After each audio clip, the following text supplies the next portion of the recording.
Okay, welcome everybody to an interview with Dave from Dave's Travel Corner. We're here on the Vroom Vroom Vroom YouTube channel, and Dave has just returned about a week ago from a Central Asian country called Kyrgyzstan. And Dave, why don't you tell us a little bit about yourself and your blog first, and then we'll talk about some of your adventures. Sure. I started my little blog in 1996 as a page off of another website. So it was just in the early days of the internet and travel writing online. And then in 1999, I registered Dave's Travel Corner and moved all the content over. It's always been called Dave's Travel Corner. And I've been traveling as much as I can since then. And travel is a lifestyle. It's a passion. It's something I crave when I'm not traveling, and even when I'm traveling, I'm thinking about other trips. And it's become a community of international travelers, and I have writers and contributors, video, photography. I do interviews as well with people in the travel and lifestyle industry, and it's a travel community. And so that's one part of my life, and the other part of my life is in wine, and focusing on Napa Valley in California. And I'm trying to visit, taste with, and write about nearly every winery in Napa County. There's 1,000 of them, and as of right now, I'm at 762 over the last 8 years. So that's a whole nother project, and it's keeping me busy as well. Absolutely. It sounds like you have an extremely busy life. I've read on Dave's Travel Corner about your trip to Nepal, which was the reason you started your blog. What attracted you to that country in the first place, and was it its amazing scenery and the sights you could see, or was it also partly the challenges and the potential danger? Sure. What first captivated my attention was a color flyer hanging in the University Union at my college in San Luis Obispo, California, advertising a trip to Nepal organized by the university.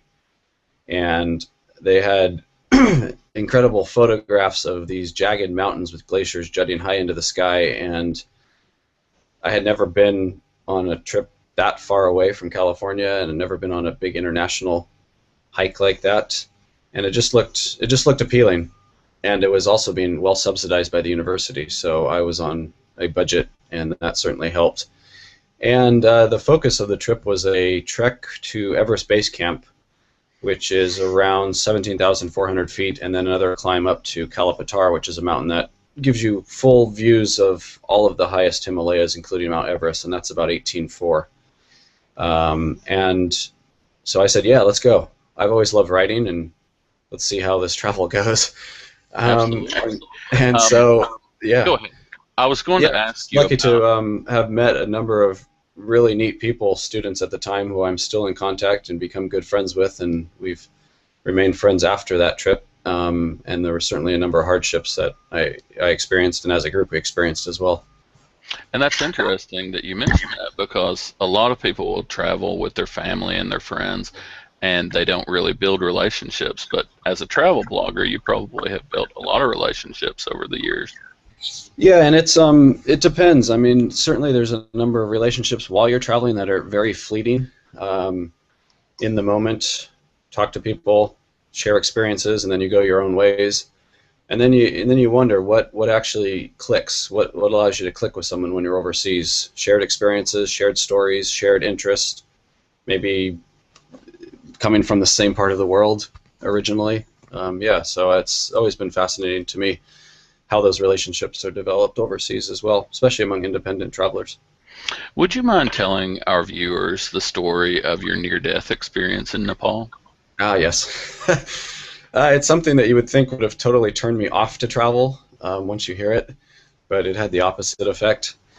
And I ended up getting really sick from both altitude sickness and food poisoning at about 16,900 feet. And it started happening to me around in the late evening. Sun had already gone down, and by the time midnight happened, I was already running out of the primitive stone hut we were staying in, throwing up. And the guide we were with said, you need to get down the mountain now.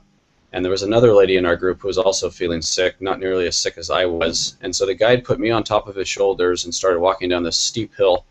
We arrived at another stone hut at about 3 a.m. in the morning. The lady was with me. The guide stayed with me for about an hour, and then he went back up the mountain to join the rest of the group, leaving me and the lady and the owner of this hut we were staying in.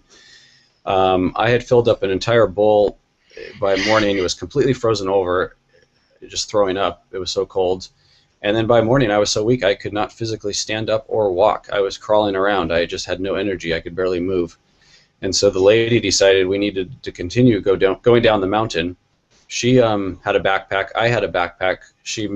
We put together sort of a sling with her sleeping bag and tied some rope to it so she could hold on to the front part of it. And then I sat on her back. She carried me down the mountain all day, dropped me down. I'd throw up. She had to go back for her backpack and my backpack, carry those both down the mountain past me, and then drop it further ahead on the trail, and then come back and get me. And she repeated this all day. At one point, she posted a note on one of the huts just pleading for help if anyone came down the mountain or saw it. And it was a bad situation. I was just so weak, I couldn't do anything. And she's shorter than I am, but a little bigger built. And finally, we got down to maybe 15,000 feet. I mean, this was very slow going. And somehow I just started to gain energy again. And I think it was mostly just getting lower elevation, because altitude sickness is not a good thing and you need to get down. And so by that time I was able to actually walk again in the evening, and we continued down the mountain. But it was an experience. That whole trip was an experience that just stuck with me for, I'd say, at least a year afterwards. I would think about it, I'd reflect on it, I'd just reflect on the hardships we had in the mountains and the different culture and just the entire trip. I think that most of our viewers can say that that's an amazing story, and we're all grateful that you're still here with us. You've had years and decades now to have more adventures and have see more parts of the world. Do you think that the Nepal experience changed your view of what you wanted to do with life? Definitely. Yeah, that was a life-changing experience. The entire trip was. And I'd always enjoyed writing. And after that trip, I was just hooked on international travel. And so I combined the two and just started writing, putting my notes online and writing and taking photography. And it just started out as just a hobby. And it was a hobby for a number of years. And in my trips as a student and as starting to work initially in the late 90s, I wasn't able to travel as much as I am now, and I didn't have the relationships developed with other companies as far as sponsorship opportunities. And none of that was in existence back then. Right. So, yeah. So not all travelers keep a journal when they go different places or even travel to other countries. How do you think that is important, and why did you do it? And what do you think it gives travelers to look back on, or maybe during the experience? I love the recorded history of my life as it relates to travel, and I love the fact that I can look back on what I've done and see the images, as well as just read some of my thoughts about where I was and what I was doing. I also, just as a side, I think my actual written journals may have been more personal than what I'm putting online. I ended up starting to write guides about certain areas as part of my website, and there's certainly nothing personal in that, but that's why I actually have the blog part of my site as well. But it just allows me to reflect on where I've been and some of the experiences, and just helps me remember that. Sure. You have a lot of amazing photographs on your blog. Now, did you study photography when you went to college, or is that mainly an amateur talent? That is all amateur, built on, and big part of it in being in good spots and being in the right places at the right time. The only photography class I ever had was in high school, and I did get an A in it. Well, but that was that was darkroom, black and white, with processing with chemicals and that. Sure. But not also photography that we enjoy today. Yes. No, that was film. It's amazing to me that there are teenagers approaching high school now and they've never even seen a film camera.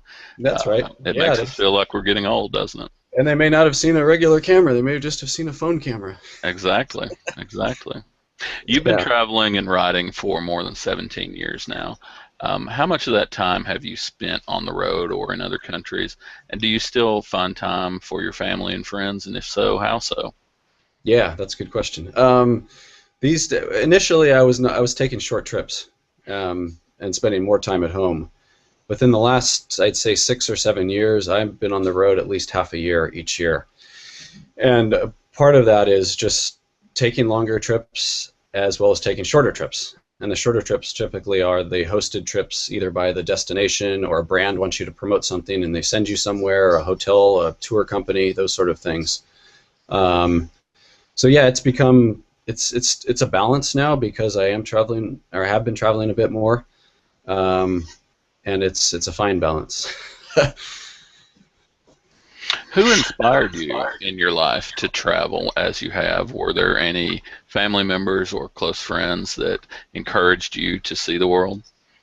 Yeah, the traveling bug comes from my father's side. I have an aunt who lives in a small town in Alaska, and she and her husband get away whenever they can, and they're often in India traveling the world. And so I think, and my grandmother on my father's side as well. So I think there's certainly that influence.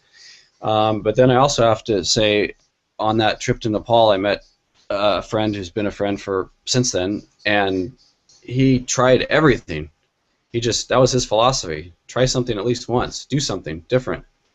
And he definitely influenced me to. I had never met someone like that who was just so into trying something new all the time, and just exploring. And so that I would say he has a big influence as well. Absolutely.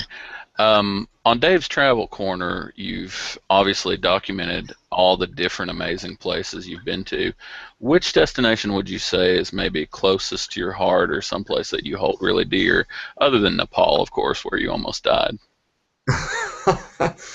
I missed the last bit of that. You said which part is the. Say Which again the last sentence. which part is the most dear to you or close to your Okay. heart, other than Nepal, where you almost died? Sure. I would have to say Thailand, and my wife is from Thailand, and we spend our winter, as much of the winter there as we possibly can. And I've just gotten to know that country and spend time in the country there, which is where we have a property and where her family is. So yeah, just so many trips back to that country, the culture, the food, um, the people. It's a good combination. And I know a lot of travel bloggers use Thailand as a base, either up in Chiang Mai for the digital nomad community or in Bangkok even as well. It's inexpensive. It's one of those places that just grabs you, and when you leave, you immediately want to go back. Well, that answers another question that we had for you. I know I have a friend in Manila. She wanted you to know that you're a very handsome man, and she wanted to know if you were single. So, unfortunately, Well, ladies, we're sorry.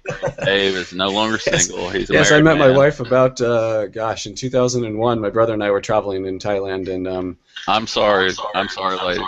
It's a fact. Dave, you're also a wine enthusiast, and you have a project called the Napa Wine Project. You were telling us a little while ago that you've reviewed over 700 wineries in the Napa Valley of California. Our CEO, his name is Mike Boyd, he says a nice red wine solves most challenges. Would you agree with that? Yeah, I love red wine, especially Cabernet Sauvignon, just because I'm biased, because that's the most produced varietal here in Napa. Yes, he's right on. Although I have to add one caveat, and that's in moderation. And Fair enough. Yes, very good point. yes, so yeah, interesting project. It does sound very interesting. Um, Back to Dave's Travel Corner, though, and we want to mention that it's at www.davestravelcorner.com. You're also on Facebook and Twitter, and we will be including the links with this interview every time we post. We will include links so people can follow you and learn more about what you do and where you go. How long do you think you will continue traveling? Is this something you plan to do for your entire life, or do you at some time plan to settle down maybe in Thailand, work in a traditional setting, or raise a family? Traditional setting, never. as far as work. I can't see myself doing that. It's just been too long being independent and making my own way. As far as lifestyle and passion and income and all of that combined, my wife and I are happy right now with being free of children, or at least that's how we're looking at things. And neither one of us is interested in starting a family. She travels with me sometimes as well. And yes, as far as the settling in Thailand, I absolutely think that could be a possibility. An ideal lifestyle for me, as far as location, would be California and Thailand. So splitting the time between the two, and then continuing to travel internationally. It's not. It's fun. It hasn't changed. I haven't got bored of it. I haven't got tired of it. I haven't got tired of short-term travel. I haven't got tired of long-term travel. If I'm on the road, it's a good thing, and just craving experiences and craving new destinations as well as returning to some of my favorite places. Absolutely. If your life were ever made into a motion picture, who do you think would be a good actor to portray you if there was a movie of Dave's Travel Corner? I like the actor, producer, and general Hollywood guy Neil Mant. He starred and directed a movie called Last Stop for Paul, and it's a really cool independent backpacker type film where they're in Thailand, India, and it's a film that's made on the fly, so in the moment, as they're traveling, as they're experiencing food, cultures, and other lifestyles. And I had a chance to interview him a couple years ago, and he's just a really cool guy with a lot of travel experience and international perspective. And I believe he was a producer of The $1 Million Arm, which is the movie that came out this year as well, which is also a good movie about India and baseball and a little bit about traveling as well. Awesome answer. Our last question for you. There are many bloggers out there who would like to do a travel blog, or maybe even turn it into a career where they could go around the world and have a lot of adventures and see all the beautiful places that you've seen. What is one very important thing or something that you would give as the one piece of advice for those people that would want to get the same kind of success you've had? Well, I was lucky in that I started early on, so that was definitely a critical part of my success. Is I got in before there was even a travel blogging term, and before there were travel bloggers or even on a lot of online independent websites. So that certainly helps. But now we don't have that option. The other thing that has really helped me is be persistent, continue to post, continue to write, have a day job if you have a day job, but continue to put time into your site.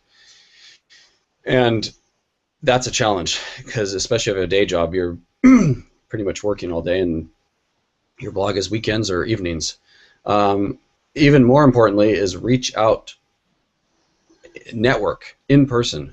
I mean, social media is great for networking, and you can certainly make a lot of connections. A lot of those connections are very fleeting and go away. But in person, show your face, talk to people, others in the industry. And there's communities for this that partner up those who are looking to hire travel bloggers, or those who are looking to make connections with travel bloggers. I mean, there's a number of groups out there that are focused towards this. There's Travel Massive. There's TBEX, which is a travel blogger conference.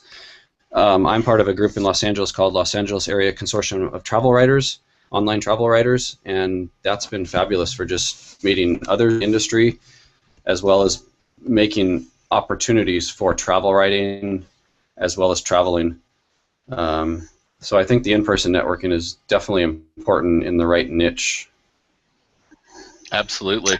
I know as a blogger for VroomVroomVroom, I use a service called Triber, which is sort of a networking thing for bloggers to share each other's work on Twitter and other social media. So I can definitely agree with you 100% that networking is so important, especially in today's age. And like you said, when you got into Dave's Travel Corner, it was very early in the internet history, but today it's a lot more crowded, and it's really good to connect with people that can help you along. Yeah, and I think that's one way you can distinguish yourself, is connect with those in person and show that you're serious. Yes. I mean, I have a list on my site of 3,500 English.com travel blogs. Most of them are active, or at least they're up online. And Of those, I'd say the good majority are just either people taking a long-term trip or very, very hobby sites and just having a place that they can write and do photography. But unfortunately, just a lot of those aren't serious enough to make money, and it's hard to stand out. I mean, there's just thousands and thousands of them these days. So that's why I get back to, yeah, go ahead. We definitely think that Dave's Travel Corner stands out. It's one of the premier travel blogs. Again, it's www.davestravelcorner.com on the internet. You're also on Facebook, which is facebook.com/Dave's Travel Corner with no apostrophe. You're also on Twitter. I love your Twitter feed. I follow it every day when I'm doing the Vroom Twitter. You're at DaveDTC on Twitter. Are there any other things you'd like to shout out to? Any projects you have coming up, or anything you'd like to tell us that's coming up on your blog?